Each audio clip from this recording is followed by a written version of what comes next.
মিঠিকে বাড়ির লোক চিনতে পারল না, অস্বীকার করলো মিঠিকে। মিঠির জায়গায় নতুন একটা মেয়েকে মিঠি বলে আসল মিঠির সামনে নিয়ে আসলো। অর্জুন মিঠিকে ওই বাড়ি থেকে নিজের বাড়ি নিয়ে গেল। কি হচ্ছে নতুন অধ্যায়ে, শেষ পর্যন্ত দেখুন, সব বুঝতে পারবেন। হ্যাঁ বন্ধুরা, আমরা দেখব মিঠি চিন্তা করতে থাকে আমাকে কেন উনি নিজের বউ বলছে, কেন আমাকে শিখা বলে ডাকছে। তারপরে মিঠি বলে আমি ওনার বউ হয়ে থাকতে পারবো না। এই বলে মিঠি কিছু একটা করতে যায়। অন্যদিকে দেখা যায় রানাকে কেউ বেঁধে রাখে, আর রানা নিজেকে সেই বাঁধন থেকে বেরিয়ে আসে আর মিঠিকে জড়িয়ে ধরে। তখন মিঠি রানাকে দেখে বলে তুমি এসেছো রানা, আমি ভেবেছিলাম তোমাকে আর কোনোদিন দেখতে পাবো না। তারপরে মিঠি রানাকে সবটা বলে যে ওই লোকটা কে আমি চিনি না, আমাকে কেন তার স্ত্রী বলছে আমি তাও জানি না।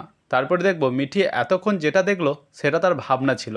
তারপরে দেখব মিঠি সেখান থেকে বেরিয়ে নিজের বাড়িতে চলে যায়। আর তারপরে তার মাকে বলে মা তুমিও আমাকে চিনতে পারছো না, আমি তোমার মিঠি। তখন মিঠির মা বলে তুই যদি মিঠি হোস তাহলে এই মেয়েটাকে।